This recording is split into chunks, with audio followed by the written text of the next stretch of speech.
The 49th day of the conflict started with reports that on the night of April 13th to 14th, the flagship of the Russian Black Sea Fleet, the cruiser Moscow, was seriously damaged or sank.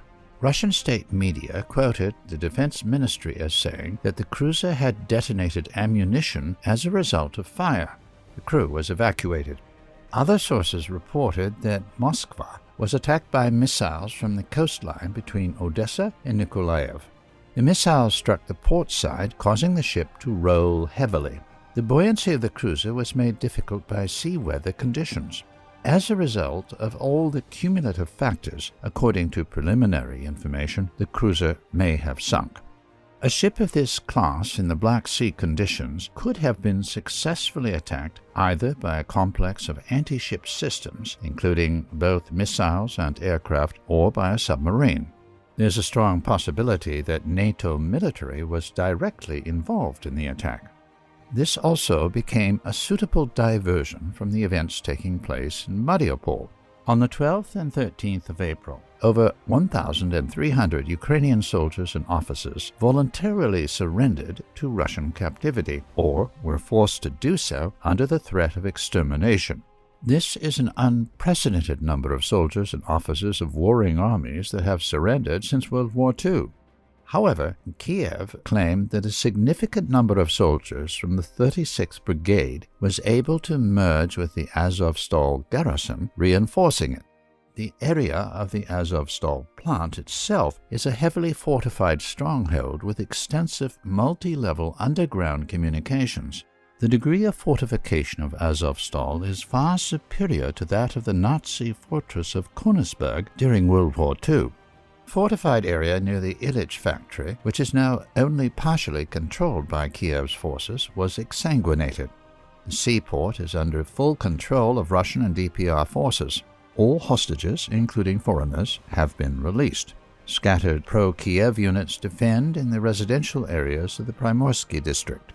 As of April 14th, the mopping up of separate buildings in residential areas adjacent to the Azovstal industrial zone continues. Fighters of the Azov Battalion try to take refuge in the basements of residential buildings with the aim of later exiting the city in the guise of civilians. According to conservative estimates, there were at least 14,000 of the most combat-ready and qualified servicemen of Kiev's forces on the territory of Mariupol before it was encircled. As of April 13th, the remaining forces were estimated at between 4,000 and 6,000 combat-ready Ukrainian servicemen.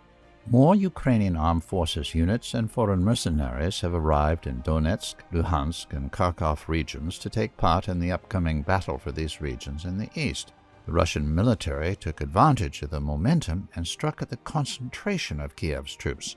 For example, Russian artillery struck 6 strongholds of the units of the 24th Independent Mechanized Brigade near the village of Popasna. Over 120 servicemen of the unit, 11 armored vehicles, and 14 vehicles of various purposes were destroyed. There are reports from Kharkov that 3 new nationalist battalions of the Ukrainian armed forces are being formed in the city. These battalions are supposed to blockade Kharkov from the south and by no means allow the local population to leave the city. In the Izium sector, Russian units are advancing towards Sloviansk and Kramatorsk from the north. Meanwhile, a large number of military equipment and servicemen have been concentrated in Russia's Belgorod region. These units are likely meant to take part in the upcoming battle for the east of Ukraine. In the evening of April 13th, the Russian Defense Ministry said that it had recorded attempts at sabotage and strikes by Ukrainian forces against facilities on Russian territory. It said that if such incidents continue, Russia will strike at Ukrainian decision-making centers, including those in Kiev, which the Russian military has so far refrained from doing. This statement raises a number of questions. For example, has the military and political leadership of Russia not yet realized that it is in a full-scale war, at least with the pro-NATO Kiev regime in Ukraine, and probably with NATO, albeit indirectly? Why did the Russian military refrain from striking at the decision-making centers when it attempted to blockade Kiev? What is the true role of Medinsky, Peskov, and some other politicians in the current events? Why, until recently, was there no military unity of command in the military operation of the Russian Defense Ministry in Ukraine, as British intelligence, eyewitnesses, and events on the front lines declare and demonstrate? The supply of weapons to Kiev from NATO countries, including tanks, is intensifying. The direct participation of NATO units in the conflict is on the agenda. According to local sources on both sides of the conflict, up to 40% of the most combat-ready Ukrainian units are already composed of citizens of NATO member states.